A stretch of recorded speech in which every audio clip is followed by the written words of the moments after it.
ప్రభువునందు ప్రియ దేవుని బిడ్డలారా, నేటి వాక్య ధ్యానం నిమిత్తం ప్రార్థిద్దాం. ఎపిసోడ్ సహకారులు కావాలి, ప్రార్థించండి. ఈ మాసము అంతమునకు అవసరమైన నగదు దేవుడిచ్చినట్లు ప్రార్థిద్దాం. ప్రార్థన. మమ్మల్ని మిక్కిలిగా ప్రేమిస్తున్న మా తండ్రి, వందనాలు. వాక్యము విన్న బిడ్డలను దీవించము. మా రక్షకుడా, వింటున్న వారికి రక్షణ భాగ్యం ఇవ్వండి. యేసు నామమున ప్రార్థిస్తున్నాము తండ్రి, ఆమేన్. ప్రియమైన దేవుని బిడ్డలారా, మీ బైబిల్ గ్రంథాన్ని తెరవండి. లూకా సువార్త 22వ అధ్యాయం 24వ వచనం నుండి వాక్యాన్ని చూద్దాం. తమలో ఎవడు గొప్పవాడుగా ఎంచబడునో అను వివాదము వారిలో పుట్టెను. తమలో ఎవరు గొప్పవారు? A dispute also arose among them as to which of them was to be regarded as the greatest. ఎటువంటి దౌర్భాగ్యం! మనలో ఎవడు గొప్పవాడు? As to which of them was to be regarded as the best and the greatest. Regarded as the greatest. ఇది ఒక ఆధ్యాత్మిక పరమైన వెరితనం. నేను గొప్పగా ఎంచబడాలి అనేటువంటి దుస్థితి ఇక్కడ కనిపిస్తాం. వారు ఉన్నదే ఆధ్యాత్మిక జీవితంలో యేసు ప్రభువును వెంబడిస్తున్నారు.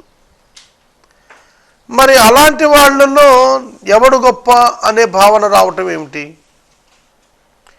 ఆనాడు శిష్యుల్లోనే కాదు, ఈనాడు క్రైస్తవ నాయకత్వంలో కూడాను ఈ విధమైనటువంటి చెడు సంస్కృతి, విష సంస్కృతి వ్యాప్తి చెందింది. ప్రొఫెషనలిజం వృత్తిపరమైనటువంటి విషయాలలో ఎవడు గొప్ప అనే భావన వస్తుంది. ఎగ్జాంపుల్, క్రికెటర్స్ 11 మంది ఆడుతూ ఉంటారు. వీళ్ళలో ఎవడు గొప్ప? ఎవరు గొప్ప ఏంటంటే అందరూ గొప్పే. They all are equal. అందరూ కూడా సమానమే. ఈ 11 మందిలో ఒకడు లేకపోతే టీం కంప్లీట్ అవ్వదు. ఒకడు వికెట్ కీపర్ అయితే మరొకడు బౌలర్ అవుతాడు, మరొకడు బ్యాట్స్మెన్ అవుతాడు, మరొకడు ఫీల్డింగ్లో ఉంటాడు. ఎవరు ఎక్కడ లేకపోయినా ఆట సంపూర్ణం కాదు. మరి వీరిలో గొప్ప ఏమిటి? వీరిలో తక్కువేమిటి? వీరంతా సమానమే. They all are equally paid, they all are equally rewarded. చురుకుదనాల్లో వ్యత్యాసం ఉంటుంది. ఒక్కొక్క సమయంలో ఒక్కొక్కడు చురుగ్గా ఉండొచ్చు కదా అని చెప్పి ఎవడు గొప్పవాడని ఏం నిర్ణయిస్తారు? ఒక బ్యాట్స్మెన్ గొప్పవాడని నిర్ణయించాం అనుకోండి, then who will bowl? Bowling లేకపోతే ఆ టీం ఎట్లా గెలుస్తుంది? So bowler is also equally important like batsmen. దేవుని సేవలో కూడా అంతే. ప్రసంగం చేసేవాడికి ఖ్యాతి వస్తుంది. ఆ ప్రసంగం చేయటానికి ఏర్పాట్లు చేసిన వాడికి ఎప్పుడు ఖ్యాతి రాదు. కాబట్టి ప్రసంగించిన వాడు గొప్పవాడా? అతనికి వేదికనిచ్చిన వాడు గొప్పవాడా? ఈ ప్రశ్నే డెవిలిష్. ఈ ప్రశ్నే సాతాను మనసు. గుర్తుపెట్టుకోండి దేవుని బిడ్డలారా. ఎవడు మనలో గొప్పవాడంటే మనలో ఎవడు గొప్పవాడు లేడు. మనలో మనకంటే ఇంకొకళ్ళే గొప్పవాళ్ళు అనేదేమో దైవాత్మ సంబంధిత మనసు. అతనికంటే నేను గొప్ప అనుకున్నప్పుడు అపవాది సంబంధిత మనసు. నేను ఎప్పుడు చెప్పుకుంటాను, ఏలూరు నగరంలో దైవ సేవకులు 200 మంది చిల్లర ఉన్నారు. వారందరిలోకెల్లా లీస్ట్ ఆఫ్ ద లీస్ట్, అందరికంటే తక్కువ నేనే. తెలుసా మీకు అది? అందరికంటే తక్కువ నేనే. నా పేరు కారుపాటి శాంతిసాగర్, నాది బెరాకా క్రీస్తు సహవాసం, నా సంఘ సభ్యత్వం 10. I am the least of the least in pastors. కనుక నేను ఎన్నడూ కూడాను నన్ను వేరొక దైవజనుని కంటే ఘనముగా ఎంచుకోలేదు. ఏలయనగా నాకు వేదాంత విద్య లేదు, ఏలయనగా నాకు సరైన సంఘము లేదు, ఏలయనగా నాకు మిగిలిన వారితో కంపేర్ చేస్తున్నప్పుడు ఉండే స్కిల్స్ లేవు. స్పిరిచువల్ లైఫ్లో I'm not a musician, I'm not a singer, I'm not a great worshipper, or I'm not a great orator. నేను చాలామందిని చూశాను, మహాబోధకులు ఉన్నారు. కనుక వారి తలాంతులతో నన్ను పోల్చుకుంటూ ఉంటే నాకు అనిపించేది ఏమిటంటే I'm the least of the least, but I'm the greatest one among all the pastors. కనుక నాకు గర్వం రాలేదండి, నాకు అసలు గర్వమే రాలేదు. నేను ఎంత దిగువకైనా దిగగలుగుతాను. కనుక దైవాత్మ కలిగిన వాడు ఈ విధంగా ఉండాలి. గర్వించకూడదు, నా అంతటోడు లేడు, నేను పేదవాడిని, నాకు గొప్పదనం ఉన్నది, నాకు మహాజ్ఞానం ఉన్నది అన్నట్టుగా ఉంటే నీ జ్ఞానం తీసి అవతల బారే, వేస్ట్. యేసుక్రీస్తు ప్రభువారు చెబుతున్నది ఏమిటి? ఆయన వారితో అన్య జనములలో రాజులు వారి మీద ప్రభుత్వం చేయుదురు, వారి మీద అధికారము చేయవారు ఉపకారులని అనబడుదురు.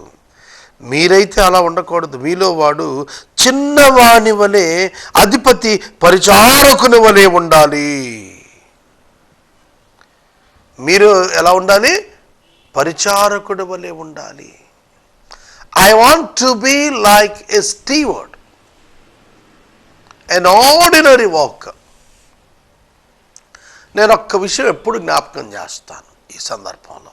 అదేమిటంటే, రేడియో విశ్వవాణిలో 1992వ సంవత్సరంలో నేను ఇంటర్వ్యూకి వెళ్ళాను.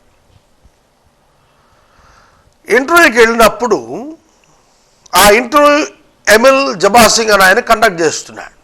హీ కేమ్ ఫ్రమ్ ఢిల్లీ నుండి వచ్చాడు. 92వ సంవత్సరం. నేను యవనస్తుడిని అప్పుడు, నాకు 22 సంవత్సరాలు. అప్పుడు నేను గబగబా ఆ ఇంటర్వ్యూ హాల్లోకి వెళుతూ నా చెప్పులు బయట డోర్ దగ్గర అడ్డదిడ్డంగా వదిలి వెళ్ళిపోతున్నాను. ఒక ఓల్డ్ మ్యాన్ ఆ చెప్పులన్నీ కూడా వరుసలో పెడుతున్నాడు. నేను ఆయన దగ్గరే వదిలేశాను చెప్పులు. ఎట్టగా పెడుతున్నాడుగా ముసలాయినా పెట్టని వరుసలో అన్నట్టుగా ఆయన దగ్గరే వదిలి నేను లోపలికి వెళ్ళిపోయాను. నేను వెళ్ళిన తర్వాత ఆ హాల్లో ప్రేయర్ అండ్ వర్షిప్ అయింది, పాటలు అయిపోయాయి, ఒకళ్ళిద్దరు చిన్న చిన్న వాక్యాలు ధ్యానం చేసేశారు. సో డైరెక్టర్ ఆఫ్ విశ్వవాణి వస్తున్నారు అని చెప్పారు. మేము ఇంకా ఎదురు చూస్తున్నాం, ఎవరో ఆయన గొప్ప దైవజనుడు. నేను ఆశ్చర్యానికి గురయ్యాను. ఏంటంటే, ఎవరైతే నేను హాల్లోకి వస్తున్నప్పుడు చెప్పులు వరుసలో పెడుతున్నాడో ఆ ముసలాయన, ఆయనే ఎమిల్ జబాసింగ్. ఆయన వచ్చాడు, ఆయన ఇంటర్వ్యూ చేశాడు, నన్ను ఒక్కడే సెలెక్ట్ చేశాడు. ఆ ట్రిప్లో 150 మంది వచ్చారు ఇంటర్వ్యూలో. He is the man God has given an to me and God has spoken with me yesterday. దేవుడు నాతో మాట్లాడాడు, ఇతడే దేవుడు ఈ పరిచర్య కోరుకున్నవాడని డిక్లేర్ చేశాడు. నాకు ఆ రోజున అర్థం కాలేదండి, ఎందుకు దేవుడు జబసింగ్ గారికి నన్ను ఇచ్చాడు ఆ రోజు అనేది నాకు అర్థం అవ్వాల. ఆయన విజన్ ఏంటంటే, పలు భాషలలో భారతదేశంలో రేడియో ద్వారా బైబిల్ A to Z చెప్పాలని ఆయన నన్ను సెలెక్ట్ చేసుకున్నాడు. నేను ఇవాళ టీవీ ద్వారా తెలుగు భాషలో ఆదికాండం నుంచి ప్రకటన వరకు ఇది 3వసారి ప్రకటన చేయటం. If God permits me, I can do it in all the national languages of India. నా ఆలోచన కూడా ఉంది, దానికి కూడా నాకు ఆలోచన ఉంది. ప్రభుత్వమైన కాలంలో అది వస్తుందని ఆశపడుతున్నాను. నేను ఎందుకు చెబుతున్నానంటే సేవకుడయ్యాడు ఆయన, గొప్పవాడు కానీ పరిచారకుడుకున్నాడు. అలాగే అదొక ఇన్సిడెంట్ నేను ఎప్పుడు చెబుతాను. మరొక ఇన్సిడెంట్ ఏమిటంటే, మేమందరం ఒక దినాన వర్కర్స్, ప్రమోషన్ వర్కర్స్ స్టాఫ్ అంతా కూడా భోజనాలు చేసాం. భోజనాలు చేసినప్పుడు జనరల్గా నాన్ వెజ్ తింటే ఎముకలు ముక్కలు వెజిటబుల్ వేస్ట్ మెటీరియల్ పారేస్తాం కదా. ఒక యవనస్తుడు మోకాళ్ళ మీద కూర్చొని హీస్ కలెక్టింగ్ దో స్టఫ్, ఆ చెత్త అంతా ఏరుతున్నాడు. అలా ఏరుతున్నాడు, మిగతా వాళ్ళు మేము అలా చూస్తూనే ఉన్నాం కానీ ఎవరు వంగి దానిలో చేతులు పెట్టలా. ఎంగిలి, ఇతరుల ఎంగిలి ఏరేస్తున్నాడు. Now he is the national coordinator for Radio Vishwana, Mr. Augustine. పరిచారకుడు మహానాయకుడు అయ్యాడు. గుర్తుపెట్టుకోండి, యేసుక్రీస్తు ప్రభువుకి కావలసింది, నాయకత్వానికి కావలసింది ఎవరో తెలుసా? పరిచారకులు నాయకులు అవటం కాదు, నాయకులు పరిచారం అవటం. అట్లాంటి వారికి నాయకత్వం అప్పగిస్తాడు. He must be able leader, at the same time he should himself humbled as a servant. తనను తాను సేవకునిగా తగ్గించుకునే స్థాయికి ఈ వ్యక్తి రావాలి. అప్పుడే నాయకుడు అవుతాడు, అప్పుడే నాయకుడు అవుతాడు. ప్రియమైన దేవుని బిడ్డలారా, Christian ministry is not at all a bossism. కానీ వాళ్ళ బాసిజం అయిపోయింది మినిస్ట్రీ. ఫలానా వారు అయ్యవారు వస్తున్నారు అని అంటే ఆయన చెప్పులు ఒకటి మొయ్య, ఆయన సాక్స్ ఒకటి తీయ. ఏమిటంది ఇది క్రిస్టియన్ మినిస్ట్రీ? మరొకటి సూట్ కేసు మోయ, ఆఖరికి బైబిల్ కూడా ఇంకోటి మోసుకొస్తున్నారు. Very sad. This is not the leadership which God wants. ఇతరులను భరించేవాడుగా మినిస్ట్రీలోకి రావాలి తప్ప ఇతరులకు భారమయ్యేవాడు మినిస్ట్రీలోకి రాకూడదు. గొప్పవాడు ఎవడు? భోజన పంక్తిని కూర్చున్నవాడా, పరిచర్య చేయవాడా? పంక్తిని కూర్చున్నవాడే కదా. అయినను నేను మీ మధ్య పరిచర్య చేయువాని వలె ఉన్నాను. నేను మీ మధ్య ఎలా ఉన్నాను? పరిచర్య చేయు వాని వలె ఉన్నాను. ఆయన మేడగదిలో ఒక పళ్ళెం, ప్లేట్, వాటర్ జగ్, టువాలు తీసుకొని ఆయన ఏం చేశాడు? ప్రతి శిష్యుని పాదాలు కడిగాడు. పాదాలు కడగటం సేవకుల పని.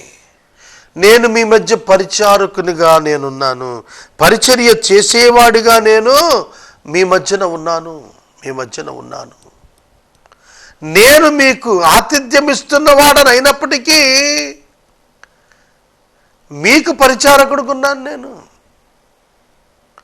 Jesus is the best model of role model of leadership. Yesu ప్రభు సామాన్యమైనటువంటి నాయకుడా?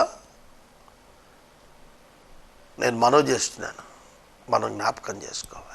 28వ వచనం, నా శోధనలలో నాతో కూడా నిలిచి ఉన్నవారు మీరే, కనుక నా తండ్రి నాకు రాజ్యము నియమించినట్లుగా నా రాజ్యంలో నా బల్ల యొద్ద అన్నపానాలు పుచ్చుకొని సింహాసనం మీద కూర్చోండి. ఇజ్రాయేలు 12 గోత్రాల వారికి మీరు తీర్పు తీర్చుటకై నేనును మీకు రాజ్యమును నియమిస్తున్నాను. 1000 year రీఇన్మెంట్లో రాజ్యం చేసేటువంటి వారిగా అపోస్టల్స్ను దేవుడు ఏర్పాటు చేసుకున్నాడు. మీరు కూడా 12 గోత్రాల వారు, మీరు ఇజ్రాయేలు 12 గోత్రాల వారికి మీరు తీర్పు తీరుస్తారు. నేను ఎలా తీర్పు తీరుస్తున్నాను, మీరు అలా తీర్పు తీరుస్తారు. నేను అలా సింహాసనం మీద ఉన్నాను, మీరు అలా సింహాసనం మీద ఉంటారు. కారణం ఏంటో తెలుసా? మీరు నాతో పాటుగా శ్రమపడి నిలిచారు, నా శోధనలలో నాతో నిలిచారు, నా విజయములో నా భాగస్థులు మీరు. నేను ఎప్పుడు ఆశపడేది ఏమిటో తెలుసా? నేను బాగా అభివృద్ధిలోకి రావాలి. నాతో పాటు డే 1 నుంచి ఎవరైతే పనిచేశారో వాళ్ళంతా కూడా రెస్టోర్ కావాలి. నేను ఎప్పుడు నవ్వుకుంటాను, నా భార్య ఎప్పుడు అంటుంది నీ దగ్గర ఎవడు పని చేయలేడని. నిజమే, నా దగ్గర ఎవడు పని చేయలేడు. ఎందుకంటే నేను అంత జ్ఞానంగా ఉన్నాను. నేను యజమానికి ఫిట్ అవను, పనోడికే ఫిట్ అవుతా. కాబట్టి నా దగ్గర పని చేయటం అసౌకర్యమే, నేను కాదనలేదు, దాన్ని నేను ఎప్పుడు ఒప్పుకుంటాను. మోర్ దెన్ 125 పీపుల్ నా దగ్గర మానేసిన వాళ్ళు ఉన్నారు. పని చేసేవాళ్ళు 10 మంది లేరు, కానీ నా దగ్గర మానిన వాళ్ళు ఉన్నారు. యేసే పరిష్కారం ఇన్ని వేల ఎపిసోడ్స్ అయింది. కారణం ఎవరు? నేనొక్కనేనా? నాతో పాటు నా ప్రారంభం నుండి నిలిచినటువంటి వారు, నా విక్టోరియస్ జర్నీలో they all are the partners. నాకెప్పుడు ఆశ వాళ్ళంతా రెస్టోర్ కావాలి, మళ్ళా నాతో వాళ్ళందరూ కూడా కూర్చొని పని చేయగలగాలి. They should enjoy the results of the victory of యేసే పరిష్కారం. ఎందుకంటే ప్రభు అలా చేశాడు. నాతో పాటు శోధనలో ఉన్నారు, నాతో పాటు కష్టాల్లో ఉన్నారు, కాబట్టి నాకు రాజ్యం రాబోతోంది. రేపు ఆ రాజ్యంలో మీరంతా నాతో పాటుగా మీరు సింహాసనాసీనులు కాబోతున్నారు. ప్రియమైన దేవుని బిడ్డలారా, making your coworkers as partners, making your servants as the partners, that is the mind of Jesus. అది యేసు యొక్క మనసు. ఆ మనసు మనకు కూడా కావాలి. 31వ వచనం, సీమోను సీమోను, Simon Simon, behold Satan demanded to have you that he might sift you like wheat. గమనించారు? సీమోను సీమోను, సాతాను ఇదిగో మిమ్మల్ని పట్టి గోధుమల వల్ల జల్లించుటకు మిమ్మును కోరికను. ఈ ఆలోచనలు ఎక్కడి నుంచి వస్తున్నాయి? నేను గొప్పవాణ్ణి, నేనే గొప్పవాణ్ణి, వీళ్ళంతా నాకంటే తక్కువ అనే ఆలోచనలు ఎక్కడి నుంచి వస్తున్నాయి? అపవాది పట్టాడు మీ అందరినీ కూడా. అపవాది జల్లిస్తున్నాడు, షేక్ చేస్తున్నాడు, కదిపేస్తున్నాడు, కుదిపేస్తున్నాడు, మీరు పడిపోవాలని ప్రయత్నం చేస్తున్నాడు. సీమోను, నువ్వు మేలుకో తెచ్చుకొని మిగతా వాళ్ళు కదిలిపోకుండా పట్టుకో. Explain them. It's not the divine spirit, explain them. వారికి వివరణ ఇవ్వు, ఇది దైవాత్మ కాదు. ఇవాళ నేను అడుగుతున్నాను, దైవ సేవకులు వారి చర్యలు దైవాత్మ ప్రేరితములేనా? ఓసారి ఆలోచన చేయాలి. మనం చేస్తున్న పనులన్నీ దైవాత్మ ప్రేరితాలేనా, లేక అపవాది ప్రేరితాలకు మనం లోబడుతున్నామా? అపవాది జల్లింపబూనాడట. ఇవాళ చాలా ఆర్గనైజేషన్స్ కదిలిపోతున్నారు, జల్లెడ పట్టేస్తున్నాడు వాడు. మా ఇంటి దగ్గర ఒక ఫ్లోర్ మిల్ ఉంది. మా చిన్నప్పుడు ఆ ఫ్లోర్ మిల్లో నూకలు ఆడటం మాకు తెలుసు. నూకని బియ్యాన్ని సెపరేట్ చేసేటువంటి మిషన్ ఉంది. అది కదులుతుంది, జల్లెడ కదులుతుంది, ఆర్టిఫిషియల్గా కదుపుతాడు. ఒక మిషన్తో దాన్ని కదుపుతారు.